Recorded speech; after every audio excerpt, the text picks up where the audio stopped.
Naglalak na siya, Mi. Hindi na yan matanggal. Ayan, oh. Automatic siya naglalak. Alam niyo ba guys, natawang-tawa ako dito sa belt na to kahapon. Kasi nung pinasok ko na siya dito, hindi na siya natanggal. Naka-automatic lock pala siya. Nagpatulong pa ako sa anak ko kung paano siya tanggalin. Ipapakita ko sa inyo yung details ha. So, yan yung details niya sa harap. Sobrang ganda, diba? So, perfect nito pang regalo sa mga asawa ninyo. Tapos, ito naman sa ilalim yung details niya. Ano siya? So, kapag ipinasok niyo na siya dito, automatic maglalak na yan. Oh, diba? Sobrang ganda. Pwede pala siyang pang babae. O para klaro ha, dito natin gagawin.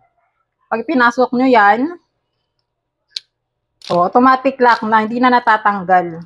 Tapos, eto, i-push nyo lang to para matanggal siya. Push nyo lang.